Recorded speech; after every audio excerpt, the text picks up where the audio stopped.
안녕하세요. 미국주식론 대학의 미준입니다. 3월 12일 오늘의 미국주식 뉴스를 시작합니다. 오늘도 변함없이 미국 주식 투자의 정석을 지키고 있는 미준에 오신 것을 환영합니다. 벌써 3월 달도 중순이 됐습니다. 여러분들 계신 곳의 날씨는 어떤지 궁금합니다. 제가 살고 있는 캠브리지는 지금 아직도 온도가 6도밖에 되지 않거든요. 한동안 굉장히 따뜻했는데 다시 좀 쌀쌀해졌습니다. 하루빨리 봄날이 찾아왔으면 하는 바람을 가져보고요. 또 따뜻한 봄이 오면 미국 증시도 그만큼 더 따뜻한 모습을 보이지 않을까 이렇게 기대를 가져봅니다. 자, 그러면 3월 10일 긍정적인 뉴스로 가득 채운 오늘의 미국 주식 뉴스 바로 시작합니다. 오늘도 어제 미국 증시 시황부터 정리하도록 하겠습니다. 가장 먼저 S&P 500 맵을 보시면요. 어제도 상승한 종목의 수보다는 하락한 종목의 수가 월등히 더 많았습니다. 따라서 전반적인 추세는 하락장이었죠. 하지만 다행인 부분은요. 우리가 애정하는 테크주들은 그나마 선방하는 모습을 보였는데요. S&P 500을 이루는 11개 섹터 중에 어제는 안타깝게도 플러스를 보인 섹터는 단 한 가지도 없었습니다. 하지만 그중에 테크 섹터의 하락률이 가장 적었다. 이 부분은 긍정적으로 해석이 가능합니다. 자, 3대 지수의 움직임을 보시면요. 다우존스는 1.14% 떨어지면서 가장 좋지 않았고요. S&P 500이 마이너스 0.76, 마지막으로 나스닥이 0.18% 떨어지면서 그나마 선방했습니다. 지금 현재 S&P 500이 굉장히 중요한 수준까지 내려왔는데요. 어제 하락하면서 5,572에 머물러 있습니다. 그런데 이 수준은요. S&P 500의 200일 이평선을 뚫고 내려간 거거든요. 따라서 앞으로 1, 2일 동안 추가적으로 하락하지 않고 반등하는 모습을 보이는 것이 굉장히 중요합니다. 통상적으로 200일 이평선은 장기적인 추세를 결정하는 굉장히 중요한 추세선이거든요. 따라서 지금 수준에서 반등을 해야 장기적인 추세가 무너지지 않았다. 이렇게 우리가 긍정적으로 해석이 가능한 거죠. 자, 오늘 내일 과연 S&P 500이 어떤 모습을 보일지 관심을 가지고 지켜보면 좋을 것 같습니다. 다음에는 시장 폭을 살펴볼 텐데요. 우리가 한동안 체크하지 않은 와중에 32.4까지 떨어졌습니다. S&P 500을 이루는 500대 기업 중에 추세가 좋은 종목은 32.4%에 불과하다. 그만큼 전반적인 하락이 굉장히 강력하게 나타났다. 이렇게 보시면 되겠죠. 지금으로서는 200일 이평선 위에 주가가 올라가 있는 종목도 38.56%에 불과합니다. 따라서 단기적으로도 그렇고 장기적으로도 추세가 무너진 종목이 굉장히 많이 발견이 된다. 따라서 제가 말씀드린 것처럼 이제부터는 반등을 해야 200일 이평선이 유지가 되면서 드디어 조정이 마무리되는 모습을 보일 수가 있는 거고요. 만약에 추가적으로 떨어진다면 200일 이평선이 뚫리기 때문에 미국 증시가 한동안 굉장히 어려울 수 있다. 이렇게 우리가 예측이 가능할 것 같습니다. 아직도 Fear and Greed 인덱스는 17에 머물러 있습니다. 굉장히 공포감이 확대되고 있는데요. 한동안은 이 지수가 무려 14까지 떨어졌죠. 따라서 극적인 공포감이 계속 지속되고 있지만 지금 현재 14까지 떨어졌던 공포 탐욕 지수가 잠시 반등을 했다. 17까지는 올라가는 모습을 보여주고 있습니다. 다음에는 변동성 지수 빅스인데요. 빅스 역시도 27.86을 찍은 다음 조금 떨어졌습니다. 26.53인데요. 따라서 다시 올라갈지 아니면 지금 정점을 찍고 이제는 하락할지 굉장히 중요한 지점에 도착해 있습니다. 다음에는 초이스 스탁에서 제공하는 마켓 스코어고요. 마켓 스코어는 42를 가리키고 있습니다. 여러분들 기억하실 텐데 김인중 대표님이 예전에 마켓 스코어를 읽는 방법을 우리한테 알려주셨죠. 여기 지금 불안이라고 써 있잖아요. 그 얘기는 불안해하지 마라. 이렇게 우리가 해석을 하면 좋을 것 같습니다. 다음에는 미주은 탑픽의 성적을 살펴볼 차례인데요. 미주은 탑픽이 22종목에서 18종목으로 줄었습니다. 그 이유를 잠깐 설명드리면요. 저는 보통 상승장이 지속되면 미주은 탑픽의 숫자를 늘립니다. 그 이유는 뭐냐면요. 여러 가지 변동성이 극심한 종목을 포함시키면서 잠재적인 수익을 극대화하고자 하는 노력이다. 이렇게 보시면 되고요. 반면에 하락 추세가 강화되면 주식의 개수를 줄입니다. 그 얘기는 상대적으로 변동성이 커다란 주식, 즉 리스크가 큰 주식을 줄임으로써 전반적인 변동성을 줄이고요. 수익의 급격한 하락을 방지하기 위해서 노력하는 중이다. 이러한 식으로 이해가 가능하겠죠. 따라서 나중에 미국 증시가 바닥을 찍고 다시 상승 추세가 강화되면 그때는 미주온 탑픽의 수가 다시 늘 수 있다. 이러한 식으로 설명이 가능할 것 같습니다. 자, 이번에 탈락시킨 네 종목을 잠깐 보여드리면요. 최근에 예고해드린 것처럼 제타를 제외했고요. 두 번째로 마벨 테크놀로지, 세 번째는 네비우스 글로벌, 마지막으로 파가야 테크놀로지를 미주온 탑픽에서 제외시켰습니다. 잠깐 이유를 설명드리면요. 알고 계시는 것처럼 제타랑 파가야 테크놀로지는 공매도 리포트가 발표가 됐잖아요. 따라서 공매도 세력들이 괴롭히면서 변동성이 극심할 가능성이 높다. 이렇게 생각이 되고요. 마벨 테크놀로지는 최근에 어닝을 발표했는데 개인적으로는 마벨보다는 브로드컴의 어닝 결과가 훨씬 더 좋았다라고 판단하고 있습니다. 자, 마지막으로 네비우스 같은 경우는 상장한 지 아직 5개월밖에 되지 않았기 때문에 지금 같은 시기에는 조금 위험성이 강화될 수 있다. 이러한 판단을 했다라고 보시면 될 것 같습니다. 자, 이러한 종목들은요, 지금 현재 시점에서 제외가 됐을 뿐이지 훗날 다시 상승 추세가 강화된다든지 전반적인 시장의 상황이 개선되면 다시 포함될 가능성도 있다. 이렇게 보시면 됩니다. 어제 미주온 탑픽의 성적을 보도록 하겠습니다. 시장은 전반적으로 하락했지만 미주온 탑픽에는 상승한 종목의 수가 훨씬 더 많았습니다. 따라서 인공지능 수혜주들의 주가 상승이 도드라지는 하루였다. 이렇게 보시면 되겠죠. B2가 10.37% 올라가면서 가장 좋았고요. 두 번째로 크레도 테크놀로지가 플러스 9.91, 마이크로 스트래티지가 8.91% 상승하면서 세 번째로 좋은 추세를 보였습니다. 그 밖에도 넥스트트래커가 플러스 7.74, 셀레스티카 플러스 6.70, 탈렌 에너지 플러스 6.52, 비스트라 플러스 5.41, 테슬라 플러스 3.79, 브로드컴 플러스 3.06, 팔란티어 플러스 2.19, 이노데이터 플러스 1.90, 엔비디아 플러스 1.66, 메타 플러스 1.29, 아마존 플러스 1.05, 비트코인이 0.82% 올라가면서 82,470회가 있고요. TSMC가 플러스 0.19, 알파벳이 마이너스 1.10, 우버가 3.30% 하락하면서 가장 좋지 않았습니다. 지금 현재 미국 증시의 선물, 즉 프리장의 모습을 보시면요. 다우존스의 선물은 0.39% 올라갔고요. S&P 500 선물은 플러스 0.52, 그리고 나스닥은 0.62% 상승했습니다. 따라서 시간의 거리에서 굉장히 좋은 모습을 미국 증시가 보여주고 있는데요. 그럴 만한 이유 하나가 있었죠. 어제는 뜻밖의 깜짝 소식이 있었습니다. 우크라이나가 미국 주도의 휴전 계획에 동의했다라는 긍정적인 뉴스가 보도가 됐거든요. 잠깐 보시면요. 마르코 루비오 국무장관이 발표하기를 우크라이나는 대화를 시작하고 총격전을 멈출 준비가 되어 있다. 이렇게 얘기했습니다. 따라서 러시아만 이 계획에 수락을 하면 미국이 협상한 30일간의 즉각적인 휴전에 동의한다. 우크라이나는 이미 동의를 한 거죠. 따라서 이제는 러시아의 선택에 따라서 종전이 될 가능성도 높아졌다. 굉장히 긍정적인 소식이 전달이 됐습니다. 미준의 한마디로 잠깐 정리를 해보겠습니다. 러시아가 미국의 휴전 제안을 동의한다면 트럼프의 계획 중에 가장 중요한 하나의 퍼즐이 맞춰지는 셈입니다. 여러분들 잘 알고 계신 것처럼 지금 미국 증시가 조정을 받는 이유는 트럼프의 관세 정책입니다. 왜냐면요, 트럼프의 관세 정책은 두 가지의 문제를 동시다발적으로 만들어내고 있거든요. 첫 번째는 미국 경제 성장을 둔화시킬 가능성이 있죠. 그리고 동시에 인플레이션까지 가속화될 가능성이 높습니다. 따라서 두 가지의 문제가 상충하는 거죠. 하나는 인플레이션이 올라갈 가능성이 있고 반면에 경제는 오히려 둔화될 가능성이 있다. 우리가 끔찍하게 싫어하는 스태그플레이션이 발생될 가능성이 높다는 거죠. 자, 그래서 이제 만약에 우크라이나 러시아 전쟁이 종전되면요. 에너지 가격을 비롯한 글로벌 물가가 안정될 가능성이 높습니다. 따라서 결과적으로 트럼프 입장에서는요, 인플레이션에 대한 걱정 없이 관세 정책을 유지할 수 있고요. 그리고 만약에 관세 정책 때문에 미국 경제가 둔화된다면 연준이 금리 인하 카드를 사용할 수 있는 유리한 위치를 차지하게 됐다. 왜냐하면 연준 입장에서는요, 인플레이션만 없으면 금리는 얼마든지 내릴 수 있는 여력이 남아 있는 거죠. 따라서 간만에 시장에 굉장히 커다란 호재가 발생했다라고 정리해 드리겠습니다. 제가 최근에 AAII 설문조사 결과라든지 10days 룰이라는 게 있잖아요. 이런 미국 증시의 역사적 통계를 가지고 절대로 미국 증시를 떠나면 안 된다. 이러한 이야기를 많이 드리고 있는데요.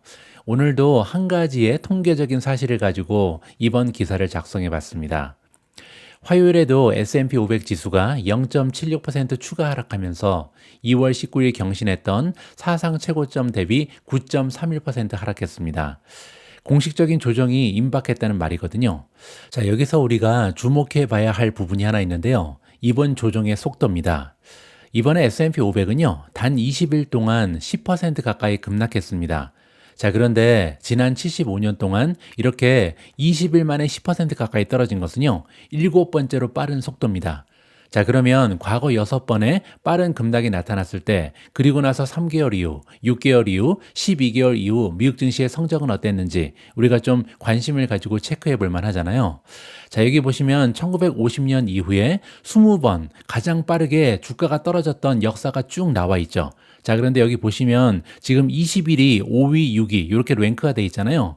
따라서 지금은 역사적으로 봤을 때 정말 빠르게 주가가 떨어진 기간 중에 하나였다. 이렇게 보시면 됩니다. 자, 과거에 미국 증시가 현재 상황보다도 더 빠르게 급락했던 6번의 경우에는요, 미국 증시의 그 이후 성적은 다음과 같습니다. 자, 여기 표에 정리가 되어 있는데요. 1개월 이후에는 상승 확률이 무려 83%다. 자, 여기 나와 있죠. 한 달이 지난 이후에는 단 한 번을 제외하고 나머지는 다 플러스로 전환을 했습니다. 그리고 한 번은 실패했는데 그때는 언제냐면요. 바로 코비드-19. 우리가 코비드 바이러스 때문에 팬데믹이 일어나고 완전히 난리였잖아요. 이때를 제외하고 나머지는 한 달 이후에 플러스로 이미 전환을 했고요. 평균적인 수익률은 플러스 2.9, 중간치는 플러스 6.3이었습니다. 자, 그리고 3개월 이후에는 팬데믹 역시도 플러스로 전환을 했거든요. 따라서 전반적으로 이렇게 급격하게 주가가 떨어졌을 때는요, 100% 모두 플러스로 전환하는 굉장한 모습을 미국 증시가 보여줬다. 이렇게 보시면 되고요. 3개월 이후에 평균적인 수익률은 무려 8.2%였고요. 중간치는 9.1%입니다. 자, 따라서 주식이 천천히 떨어지는 거랑 이렇게 급격하게 떨어지는 거는 우리가 조금 다르게 현상을 이해할 필요가 있다. 자, 왜냐하면 베어마켓은요, 보통 이렇게 급격하게 떨어지면서 발생하지 않거든요. 제가 방송에서 누누이 말씀드린 것처럼 우리 투자자 입장에서 가장 꺼려지는 거, 피하고 싶은 것은 조정이 아니라 베어마켓이거든요. 왜냐하면 조정은 누누이 말씀드리지만 4개월이면 회복을 합니다. 따라서 우리가 투자자 입장에서 가장 피하고 싶은 한 가지 현상은 베어마켓인데, 지금 현재 미국 증시가 조정을 받는 모습은 베어마켓의 모습은 아니다. 이렇게 긍정적으로 해석이 가능한 거죠. 제가 지속적으로 미국 증시의 역사적 통계를 보여드리는 이유는요, 굉장히 단순합니다. 왜냐면요, 주식 투자는 미래를 예측하면서 베팅하는 거고, 미래를 예측하는 데 있어서 확실한 것은 단 하나도 존재하지 않기 때문입니다. 다시 얘기해서 주식 투자는요, 옳고 그름의 문제가 아니다. 그 얘기는 맞다 틀리다 이러한 결과를 전제로 접근해서는 안 된다는 것이 저의 개인적인 생각입니다. 아직 정해지지 않은 미래에 대한 현재의 예측은요, 논리적으로 봤을 때 맞거나 틀릴 수 없기 때문이다. 최근에 댓글창을 보면요, 워렌 버핏이 이번에도 맞았네, 이런 말씀을 하시는 분들이 꽤 많이 계십니다.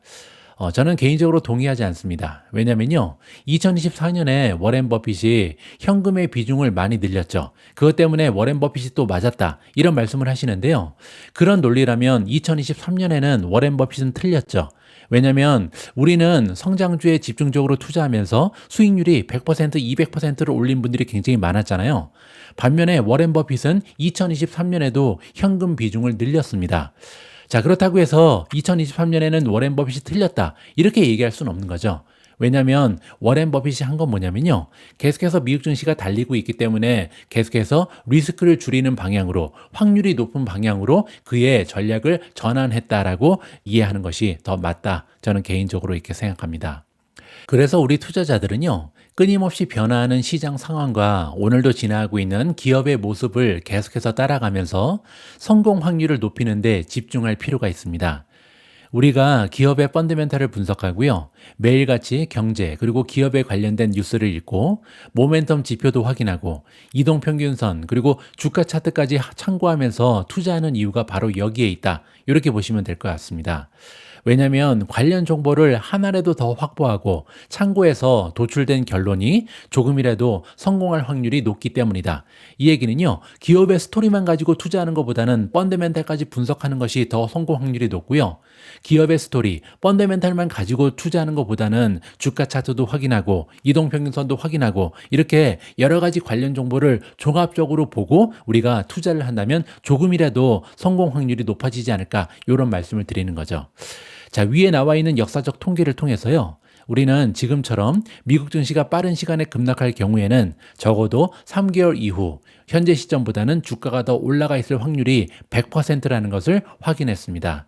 자, 이 얘기를 왜 드리냐면요, 지금이라도 손실을 줄이기 위해서 미국 증시를 떠나는 것보다는요, 이번에도 다르지 않을 것이다, 이런 생각을 가지고 미국 주식시장의 반등을 기대하는 것이 확률적으로는 더 좋은 결정으로 보인다. 물론 이러한 결정이 잘못될 가능성도 있죠. 확실한 것은 없기 때문이죠. 하지만 확률적으로는 지금은 미국 증시를 떠나는 것보다는 계속해서 투자를 하는 것이 더 안전한 결정이다라는 것이 오늘의 결론입니다. 오늘 방송에서는 의도하지 않게 통계적인 이야기를 좀 많이 하게 되는데요.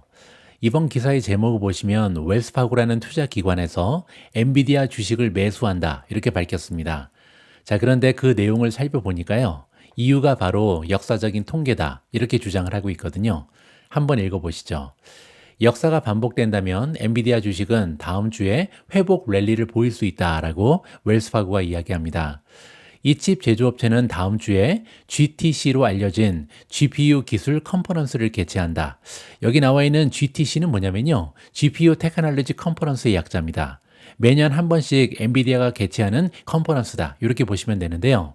다음 주에 3월 17일부터 21일까지 개최될 예정에 있습니다. 웰스파고의 데이터에 따르면요, 이 컨퍼런스를 포함한 기간 동안 엔비디아 주가는 일반적으로 경쟁사보다 우수한 성과를 보여왔습니다.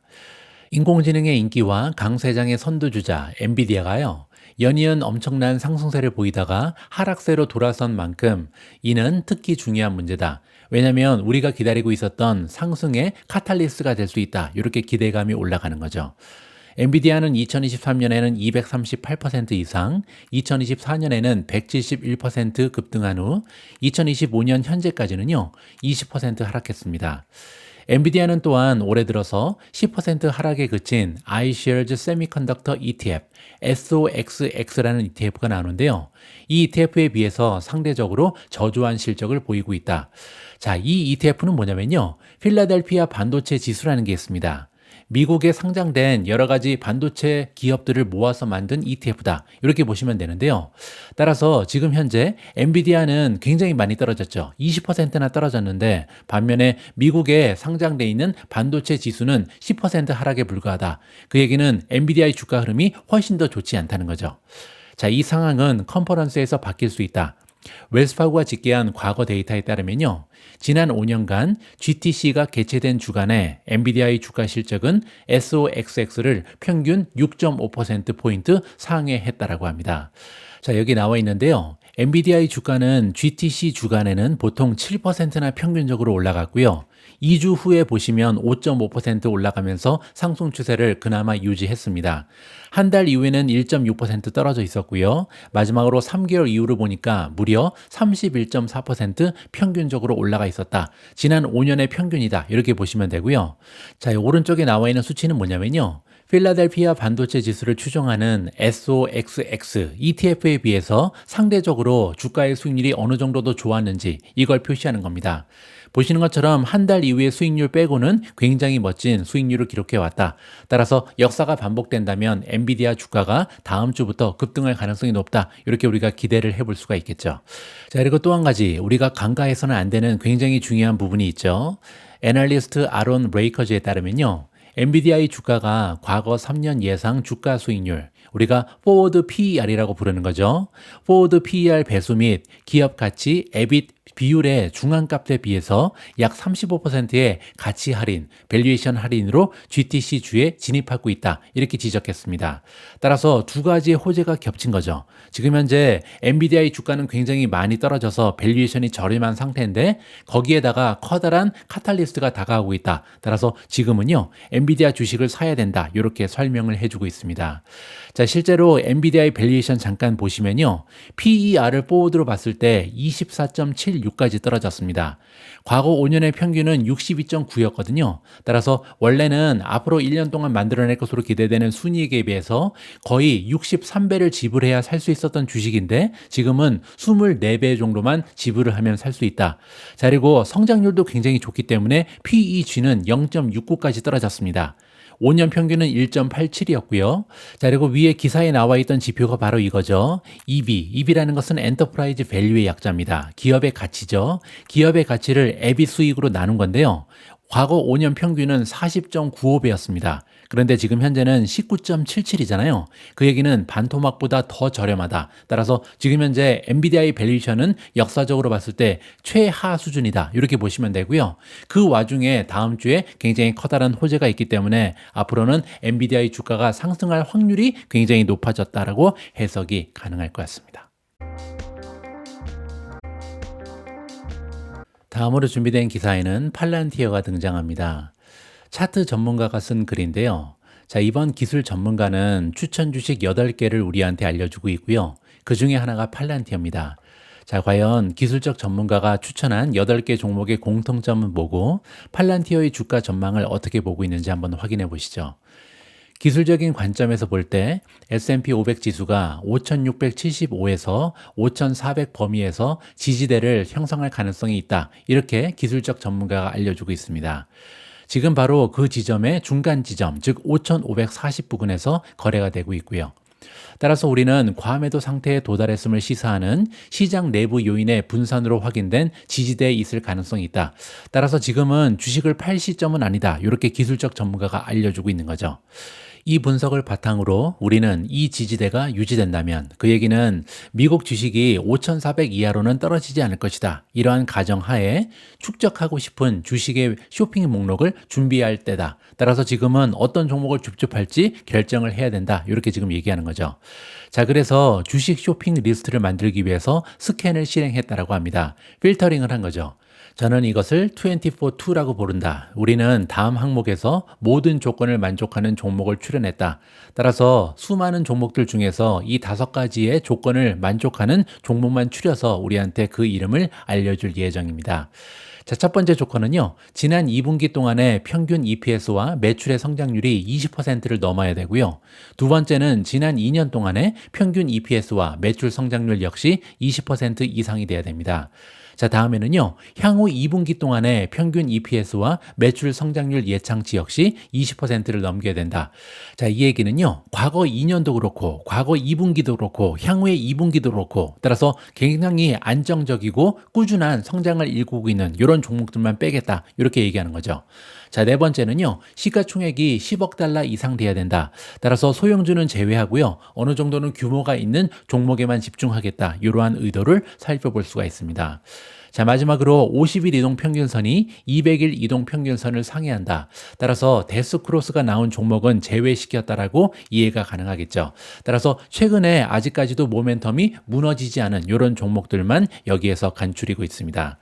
자, 이러한 조건을 바탕으로 익숙한 주식이 몇 개 나타났다. 자, 여기 보시면 듀오링고가 여기 포함이 되고요. 도어대시, 힘젠헐스, 이노데이터, 엔비디아, 온홀딩, 쇼피파이, 팔란티어 이러한 종목들이 이 모든 조건을 충족했다라고 합니다. 따라서 여기 나와 있는 종목들 중에 미준 탑픽은요. 지금 3종목이 있는 거죠. 첫 번째는 이노데이터, 두 번째는 엔비디아, 마지막으로 팔란티어가 굉장히 까다로운 조건을 뚫고 추천 주식으로 선정이 되고 있습니다. 자, 그중에서 팔란티어는요, 인공지능 소프트웨어 플랫폼 분야에서 리더십을 보여주고 있고요. 이를 증명할 수 있는 매출 및 수익 성장 실적을 보유하고 있다. 따라서 지금 펀더멘털이 굉장히 강력한 종목이 팔란티어다. 이렇게 칭찬하고 있는 거죠. 자, 게다가 스토리도 굉장히 좋은데요. 왜냐하면 현 정부의 행정 효율성 강화 정책에 가장 잘 부합하는 기업 중에 하나가 바로 팔란티어입니다. 효율성, 생산성을 증대시키기 위해서 노력을 하고 있잖아요. 자, 그런데 이러한 시대적인 추세랑 가장 잘 맞아 떨어진다는 거죠. 자, 그리고 기술적인 분석이 나오는데요. 주간 차트를 보면요. 주가가 사상 최고치에서 30% 이상 하락했다. 따라서 그냥 얼핏 보기에는요. 모멘텀이 완전히 망가진 주식처럼 보입니다. 표면적으로는 그렇다는 거죠. 하지만 지난 12개월 동안 주가가 200% 이상 상승했다는 점을 고려하면 맥락이 중요하다. 따라서 큰 그림을 보면 아직까지는 모멘텀이 살아있다라고 이야기하고 있습니다. 주황색으로 표시된 20주 이동 평균선이 지지선을 유지하고 있다. 자, 여기 보시면요. 20주 무빙 에버리지가 쭉 나오잖아요. 아직까지는 이렇게 많이 떨어졌음에도 불구하고 추세가 무너지지 않았다는 것을 확인해 볼 수가 있습니다. 자, 결론입니다. 우리는 S&P 500 지수에서 5675에서 5400 구간을 숏 헤지 포지션을 청산하고 이제는 숏을 치면 안 된다는 거죠. 팔란티어와 같은 우량 종목에 현금을 투입할 수 있는 기회를 보고 있다. 팔란티어의 주축 구간은 63.39달러에서 82.23달러 사이에서 계속해서 저가 매수해야 된다는 것이 이번 글의 취지다라고 정리해 드리겠습니다. 자, 오늘 마지막으로 준비된 기사는 테슬라 관련된 뉴스고요. 일론 머스크가 테슬라 주가 관리에 나선 것 같습니다. 어제는 트럼프 대통령이요. 일론 머스크를 지원하기 위해서 테슬라 차량을 구입한다. 이런 뉴스도 보도가 됐거든요. 자, 여기 나와 있는 빨간 차인 것 같습니다. 테슬라 빨간색 차를 드디어 트럼프 대통령이 구매하면서 적극적으로 홍보를 해주고 있고요. 자, 게다가 CEO인 일론 머스크는 이런 얘기를 했습니다. 테슬라는 2년 안에 미국 내 차량 생산량을 2배로 늘릴 것을 약속한다. 과감한 약속을 해주고 있는데요. 자, 전반적으로 이 기사를 어떻게 해석하면 좋은지 저희 개인적인 의견까지 첨부해서 함께 전해드릴 수 있도록 하겠습니다. 이 기사는 제 목소리를 닮은 인공지능 목소리로 함께 들어보시죠. 자, 오늘 방송은 여기까지입니다. 오늘 방송도 마지막까지 함께 해주셔서 감사합니다.